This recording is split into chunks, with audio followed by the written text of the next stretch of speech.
What's up, guys? As 2021 comes to a close, I really wanted to do a really cool video commemorating the World Series championship, and I gave myself the impossible task of ranking the Braves playoff wins from worst to the best. And I realized doing this, all of our playoff wins had so many layers and so many unsung heroes in every single one of them. So this was super fun, and I thought it would be a really cool way to wrap up an amazing 2021 and what the Braves gave us in the magical, improbable World Series championship that we will never forget. So, number 11 is our first playoff win, NLDS Game 2. The shutout Kings arrive. The Brewers were taken to the max, 6 innings, no runs, 9 strikeouts for Max. Then you got the Freddie Freeman single, the Ozzie double, and the Riley rocket bomb to make it 3-0. And Will Smith made it pretty interesting in the 9th with first and second, no outs, but getting Lorenzo Cain to get out on the first pitch, and then a twin killing to end it, and the arrival of Tyler Matzik getting out of first and second, 1-out jams in both the 7th and the 8th was just the beginning for Tyler Matzik. Just incredible stuff. So that's why I put that at number 11. Number 10, NLCS Game 4. Eddie Rosario, the one-man wrecking crew, a double OA from the cycle, but he just wanted to be extra video game-like and get 2 homers, a 3-run bomb, and a solo shot along with Adam Duvall. They went back-to-back double shovel. This was kind of one of our very few blowout wins, but it wasn't really a blowout until the 8th inning when Eddie capped it off, cherry on top, with that 3-run bomb and the Freddie Freeman double along with the Ozzie walk as well. But Drew Smyly's moment after Jesse Chavez got it started as an opener, and coming back after that devastating loss in Game 3, that was just exactly what we needed. Everybody contributed, and it really showed the guts of Drew Smyly, because the last time he was in that stadium, he gave up 5 solo shots, and it wasn't pretty. And for him to step up in that moment, that was huge. That's why that's number 10. Number 9 is NLDS Game 3. This one, we had a lot of emotions with Adam Duvall's base running gaff. And then Ian Anderson getting out of second and third, no outs, with the diving play by Dansby Swanson in the hole on Lorenzo Cain. Then Daniel Vogelbach, and then the strikeout to get out of second and third, no outs in the top of the 5th, and then Travis Darnell getting a single, Dansby getting a single, and then Jock 3-run pearl bomb, and the shutout Kings continue. A really slick double play by Dansby Swanson in the 8th to help preserve that. So that's why that one is number 9. Number 8 is World Series Game 1, a.k.a. Charlie legs 1 out, and Minter lassos the Astros. It started off very amazing. Jorge Soler leading off the World Series with a solo shot. Hip, hip, Jorge. And then we got a Riley double, so 2-0. And then Morgan gets out of a bases loaded 2-out jam in the bottom of the 1st. And then Yuli Gurriel hits him on the leg. We don't think anything of it. He's able to get through 2 1/3 and strike out Jose Altuve for his last hurrah.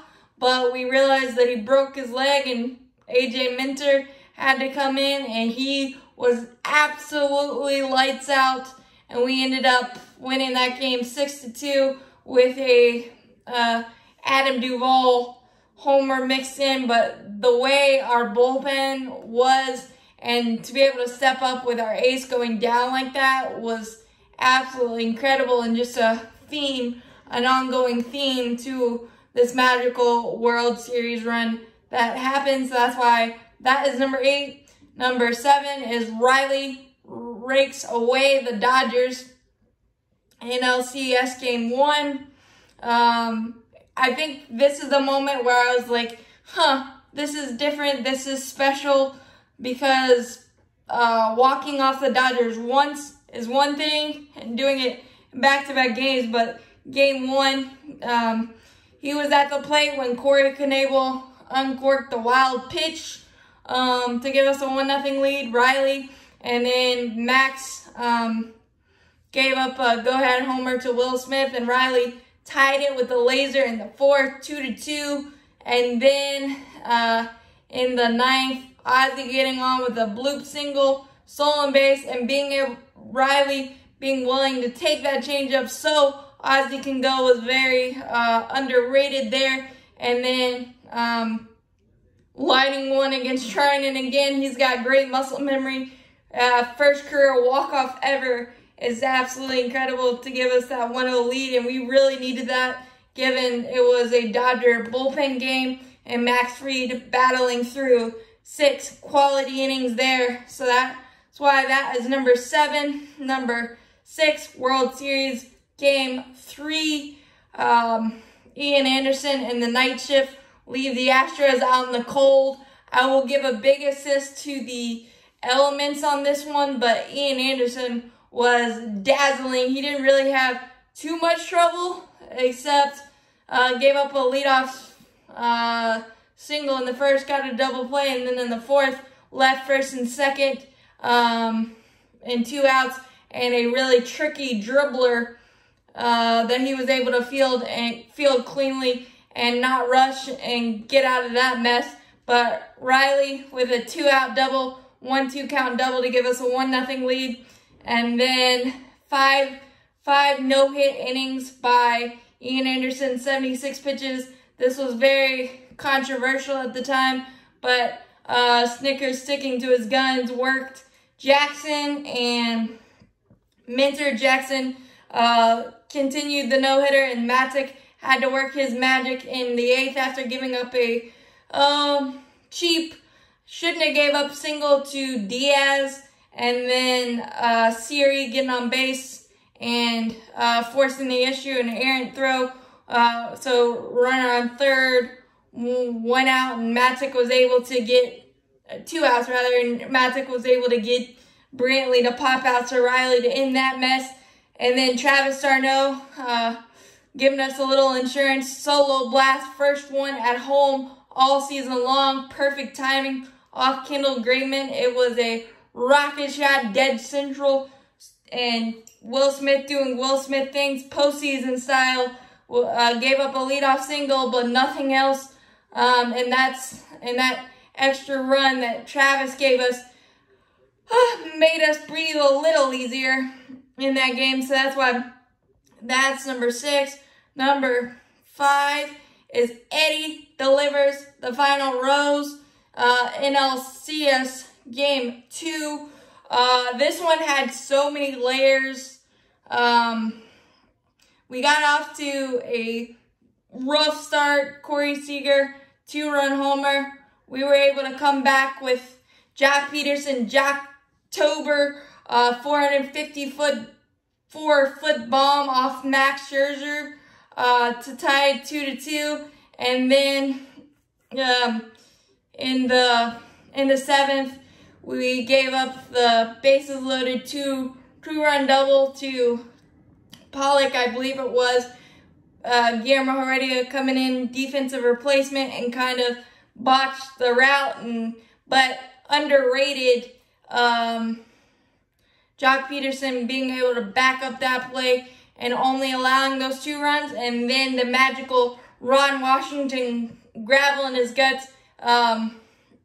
Sins of Eddie Rosario and Ozzie Albies after some really, really breakneck no holds barred base running by Eddie Rosario after he led off the eighth with a single, as tagging on Freddie Freeman's sacrifice fly, as it were, after he was 0 for 7 with 7 strikeouts, for him to be able to put the ball in play and Eddie to take that chance and get there. So runner at second, 1 out. And then you got the Ozzie single, that aggressive sin, 4-3. And then the probably best call by the NLCS crew was Brian Anderson's call on Austin Riley's double. That ball's got some heat on it. He absolutely crushed it.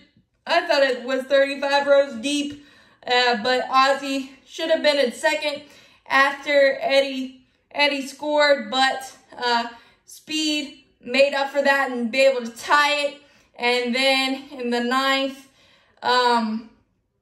Travis led off with a single, and then trying to bunt Christian Pache against Brusdar Graterol, or bunt Dansby Swanson against Brusdar Graterol was not smart, and we ended up bunting out of Christian Pache out at second, so runner at first, Dansby Swanson, so there was still speed, but really, really clutch by Guillermo Heredia just to battle and check swing bunt, get Dansby over to second, and Eddie Rosario got a fastball from Kenley Jansen and smoked it up the middle, and Corey Seager couldn't flag it down, so epic walk-off on that one. Again, that was number 5. Number 4 was World Series Game 4. This one had, again, so many layers. NLCS Game 4, or World Series Game 4, excuse me. We started Dylan Lee, and he was able to get 1 out, but bases loaded, 1 out. And Kyle Wright come in and was able to strike out Kyle Tucker after allowing a Carlos Correa RBI ground out, and that was it. And the only other blemish was a Jose Altuve solo shot, so we were only down 2-0. The Astros had so many chances, but Kyle Wright was able to walk the tightrope in every single inning, straining first and second, no outs in the third. Some really good defense. Riley, a double saving diving stab in that same inning where he gave up a single to Maldonado and Greinke. Just a lot of really good quality pitching and quality defense. And I think the confidence boost was for Kyle in Game 2 of the World Series, where we were out of the game, but he came in and struck out the side. The ultimate confidence boost, and really good job by Snicker getting him in a low leverage situation for him to be not scared in the moment or surprised, and for him to be able to step up as big as he did. And we didn't have a hit until the 6th inning. Eddie Rosario led off the inning with a double. 2 outs. They intentionally walked Jock Peterson to get the righty-righty matchup, and Austin Riley made him pay 2-1. And then in the 7th, Christian Javier met double trouble. First time in World Series history. 8 and 9 batters went back-to-back. Dansby swan bomb down 1-2. I still don't know why he went away from the slider, but I'm really glad he did. Just snuck it over to the chop house. So we were tied 2-2. And then Jorge Soler, an absolute missile that I thought Alvarez caught, but he hit his knee on the wall. That was a screaming Mimi, hip hip Jorge, to make it 3-2. And then Eddie Rosario with one of the best World Series catches I've ever seen. The no-look backhanded stab. I don't know if he actually knew that the ball was there, or he was just sticking his glove out and hoping it was there. But that was absolutely insane, and that memory will be etched in my mind forever. So And then Will Smith, 1-2-3, easy breezy. 9th inning, that game had more of a roller coaster feel than maybe any of them. So that's why that one's number 4. Number 3, NLDS Game 4, Free Bomb, the sequel. Josh Hader's worst nightmare, basically the game-winning homer in the 8th after Eddie Rosario and Dansby Swanson looked completely lost. I was like, oh no, this is not good, because we didn't really have anybody left in the bullpen, given that we started Charlie on short rest. Oscar Inoue didn't have a really great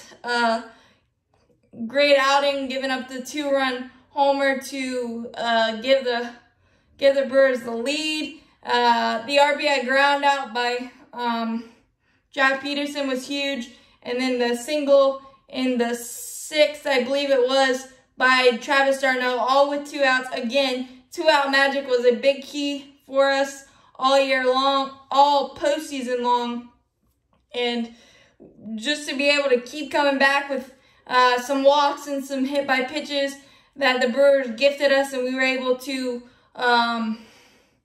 make them pay for it. And then Free Bomb, Atlanta's favorite son, being able to come up and do that.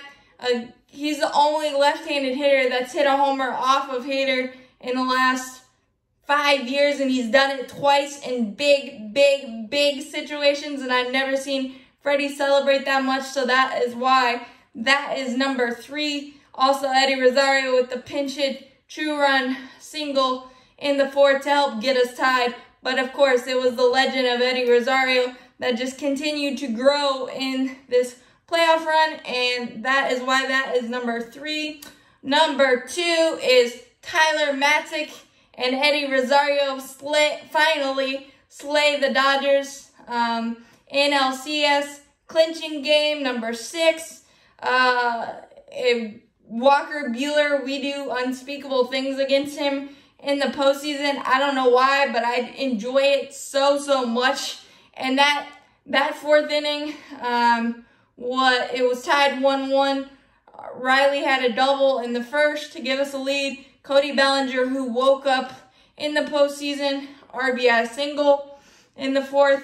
Ian Anderson was very solid, but 2-out walk to Travis d'Arnaud, working back from a 1-2 count, and then Snicker pushing the right button and going to Ehir Adrianza, the only pinch hit off the bench from a person not named Jock Peterson. The pinch hit down the line, double to second and third to make it 2nd and 3rd, and a really good hold by Ron Washington, who's been really gutsy and really aggressive the entire postseason. Really good hold there. 2nd and 3rd, 2 outs. Battled for, he got behind 0-2 quickly, battled for 5 straight pitches. It was cutter after cutter after cutter, and he finally got one in the right spot, lined it. Laundry could have hung on that one for about 40 seconds. Stayed fair. 3-run Jimmy Jack, the world and Truist Park, almost probably, it was definitely shaking. I was shaking at home. That was absolutely fantastic. So it was 4-1 at that point. Stayed that way with 2 fantastic innings from playoff Minter. And then Luke Jackson, who just can't get the Dodgers out, had a difficult inning. 2nd and 3rd, no outs, giving up a run with a double to Chris Taylor, a walk to Bellinger, and a double to A.J. Pollock. And Tyler Matzik came in, saved the day. Albert Pujols, see you later, nasty slider. Steven Souza Jr., Louisiana hardball. Sit down, 1-2-3. And then Mookie Betts, 1-2-3, 98, 98, and 99 fastball. Goodbye, go sit down. Holy. And that's the moment where I was like, this is really going to happen. And Will Smith came in, slammed the door, gave up a single, but a really good sliding stab by Swanson to send us to the World Series. So that's why that's number 2. And the number 1 game, obviously 7-0 and champions forever. Max was absolutely insane. After getting his ankle stepped on first and second, 1 out, being able to strike out Yuli Gurriel on 99 paint on the inside corner, and then get a ground out, and then another strikeout. I don't know how he did it. He had to get 4 outs in that inning because we didn't review that play when he got stepped on by Brantley. But after that, it was basically cruise control. 6 innings, 4 hits, no runs, 6 strikeouts, and no walks. Absolutely incredible. And then Jorge Soler went nuclear on a baseball. Holy crap. A leadoff single by Ozzie Albies moved down to the 7th hole, and then a 2-out walk by Eddie Rosario set up that incredible at-bat. Jorge Soler got behind 2 strikes quickly, worked it back to 3-2, and absolutely Albert Pujols, the train tracks. That thing is still going. I don't care what the tail of the tape said. It was wrong, and then we just kept going into add-on mode. Dansby Swanson absolutely crushed the ball off Javier again, 2-run blast, and then a Freddie Freeman double and a solo blast. Hopefully not the last homer in the Braves uniform, but if it is, that was the best way he could have gone out. And Dansby Swanson once again got the final out. And world champions forever, baby. That is why that is #1. This was a phenomenal season. A heart attack filled, amazing playoff run that I couldn't have dreamed of. And every layer that could have possibly happened in each one of those games happened. Because Jesse Chavez, Drew Smiley, Edgar Adrianza, Guillermo Heredia, all of them had some sort of moment that you're like, oh, if that didn't happen. Or the little thing, Jack Peterson charging on Chris Taylor in NLCS Game 1. If he doesn't charge that ball, I don't know if we exactly get Chris Taylor, and maybe he could go back and it wouldn't be a base running gaff by Chris Taylor, but he was able to charge it. And then NLCS Game 2, Jock charging that ball to just limited to a 2-run deficit, and we were able to come back. So the little things, Guillermo Heredia being able to put the ball in play off of Brusdar Graterol to give Eddie Rosario that chance. Just so many little things. That's why I love this team so much. And Brian Snicker and Ron Washington going for broke every situation that they felt necessary. They did it. It was absolutely fantastic and just so much fun. This list was impossible and so much fun. I hope you guys enjoy. Have a happy new year. Be safe. Be healthy. And as always, go Braves, champions forever.